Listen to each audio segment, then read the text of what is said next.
Unajua kuosha kumbe? Naosha vizuri tu. Sijawahi kufanya hii kazi.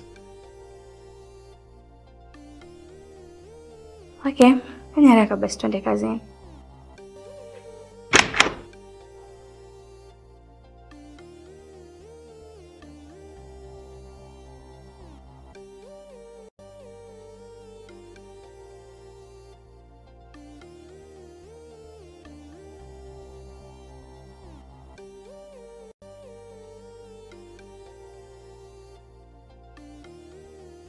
Uhali gani mtazamaji wa BMP Entertainment, kama ndo kwanza unaanza kutufuatilia basi ni kusihi kubonyeza neno subscribe ili kuwa wa kwanza kupata notification pindi ambapo tunakuletea episode inayofuata kutoka hapa BMP Entertainment. Leo hii kwa moyo mkunjufu na kualika katika episode ya 55 baada ya kuitazama kwa uzuri kabisa episode iliyopita ya 54. Mambo mengi yamejitokeza, lakini leo tutatia kambi katika vipengele muhimu ambavyo vimeshika kasi kwa watazamaji wa tamthilia hii pendwa ya Siri ya Huba. Leo hii tutatazama hali ilivyo baina ya Veso na Maria, kitu gani kinachoendelea katika mapenzi yao na ndoa yao kwa ujumla, lakini pia na kupitisha kuitazama uhusiano uliopo wa kikazi ama sio wa kikazi kati ya RK na Salma ambaye ni bosi wake mkuu, lakini pia mdogo wake na Salma.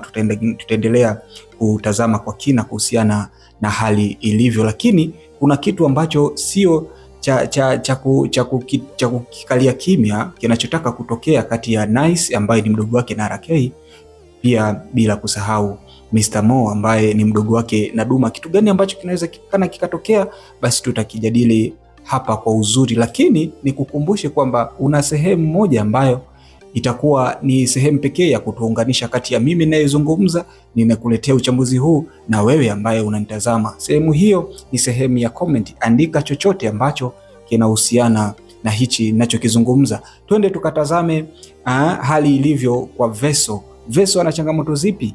Veso kitu gani ambacho kimemtokea? Je, alitarajia kwamba Maria ana uwezo wa kumpa hichi ambacho anachompa sasa hivi, kumkazia anavyomkazia sasa hivi?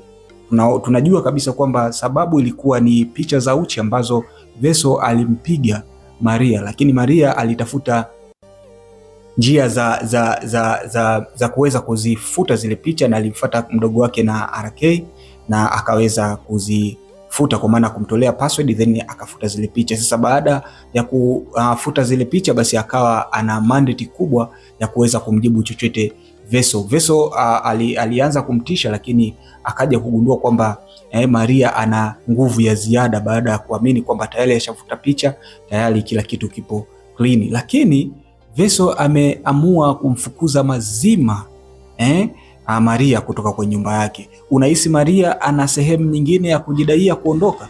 Ana sehemu nyingine ambayo ana uwezo wa kwenda tofauti na pale kwa Veso? Hebu tuandikie katika eneo hilo la comment ili tujadili kwa pamoja. Unaweza kaona wakati Maria anataka kuondoka ni kama hajiamini vile, anaanza kumuuliza mara mbili kwamba Veso, mimi ndo naondoka, na ni kama kuna kitu anakiomba kwamba labda alitarajia kwamba Veso anaweza akamwambia subiri tujadili. Subiri nini? Lakini cha ajabu Veso amemkunjia sura na kumwambia aondoke. Lakini kwa upande wa pili, Veso huyo ambaye anatoa kauli za kijasiri na kishujaa kwamba ondoka, lakini kuna namna ambavyo ukimtazama kwa makini na ukimsikiliza kile anachokiongea ni kwamba ni kama hataki na yeye ya Maria aondoke, kwa sababu kuna vitu kadhaa ambavyo alikuwa akivizungumza, which ni vitu ambavyo vinaashiria kwamba ni mtu ambaye hajatamani kwamba Maria aondoke. Alikuwa anamwambia kwamba wewe unataka kuondoka, najua hauna pesa. Pia akamwambia kwamba huko unapokwenda naamini njaa itakuwa inakufuata nyuma na unaweza ukapata shida sana za njaa. Lakini pia sambamba na hilo aliongeza kwamba akasema wewe unataka kuondoka, hauna kazi unayofanya, huko itakuwaje? Kwa hiyo ukichunguza hayo maneno ni kama ni mtu ambaye alikuwa ni kama hatamani kwamba Maria aondoke, ni kwamba anampa knowledge ya ugumu wa huko anapokwenda, ili Maria atafakari mara mbili kwamba kumbe kule naweza nikapitia shida, ngoja nitafute namna ambavyo naweza nikabaki hapa. Hicho ni kile ambacho nimekishuhudia mimi na nimeking'amua mimi. Wewe umeng'amua kitu gani katika mazungumzo ambayo yalikuwa yakizungumzwa kati ya Veso na Maria, ambaye ni mtu ambaye akiishi naye sasa hivi? Una mtazamo gani? Umeng'amua nini? Hebu tuandikie katika comment section hapo kwenye eneo la comment. Lengo tujadili kwa pamoja, tupate jumuisho wa maelezo ya pamoja. Lakini tukitupilia mbali sakata hilo la Veso na Maria, lakini tuje tutazame kitu ambacho kinachokuja kutokea kati ya Nice na Mo. Mo tunajua kwamba ni mdogo wake na Duma, na amekuwa ni mtu akitoa kauli ambazo zinazowataka kwamba RK na mdogo wake Nice waondoke, lakini juzi amekuja nyumbani na amemkuta Nice, lakini cha ajabu amekuwa mpole.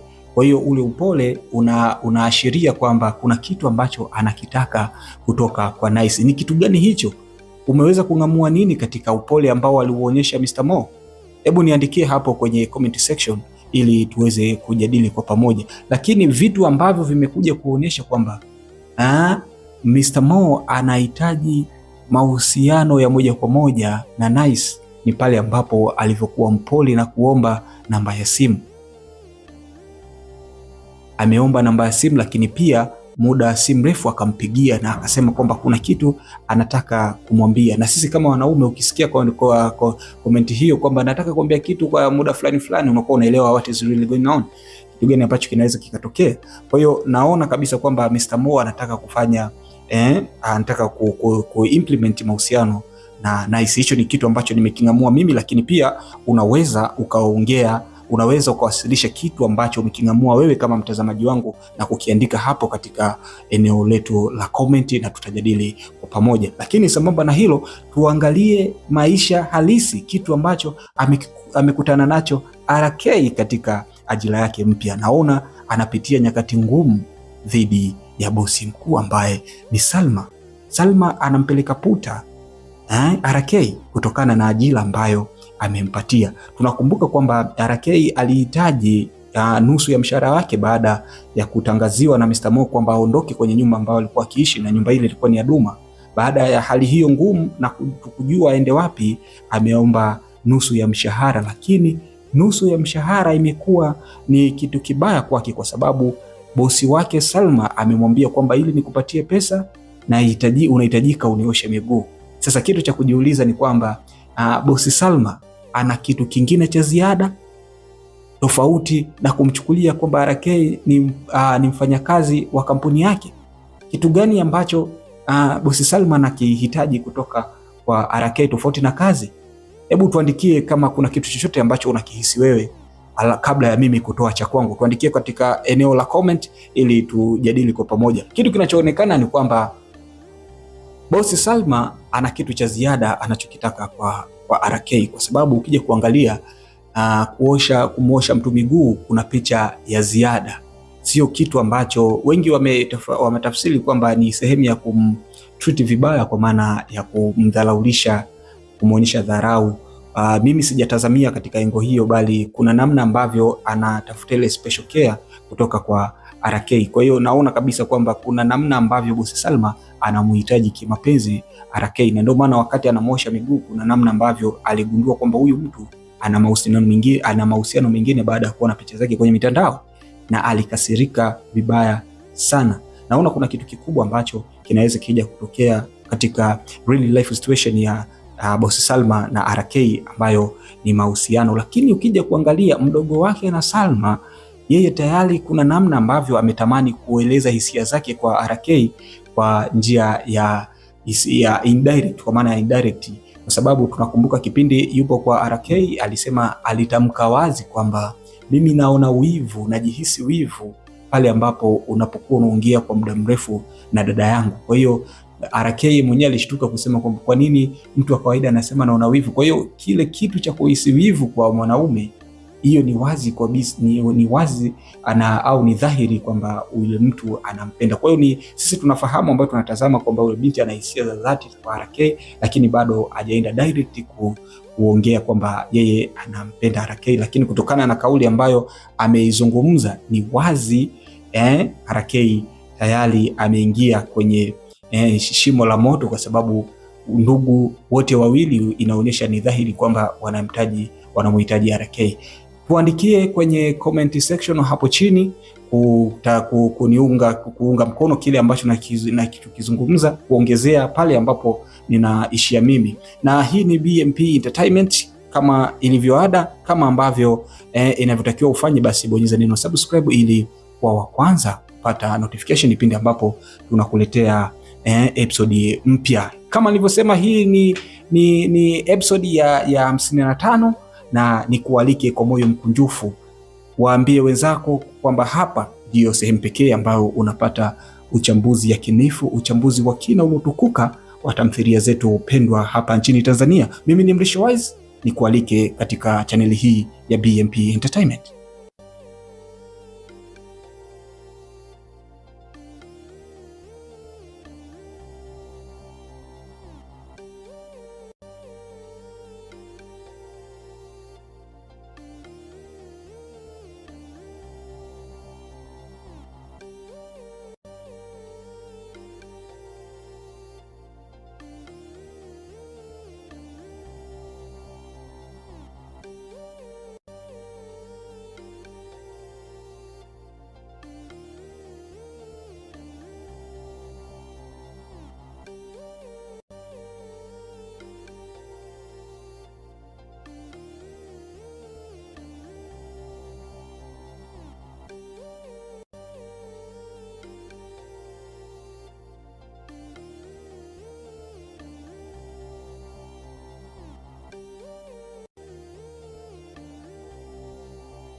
Kwa uchambuzi wa vipande vingine ambavyo vinazidi kutoka siku baada ya siku, basi endelea kuikumbatia, subscribe YouTube channel hii, na hii ni BMP ambapo tunakuletea kila maudhui ambayo yanahusiana na filamu hapa nchini Tanzania. Hii ni BMP Bongo Movie Pro Max na mimi ni Mrisho Wise. Mpaka episode inayofuata tukutane hapa na usijaribu kutafuta channel nyingine zaidi ya hii. Asante na kwaheri.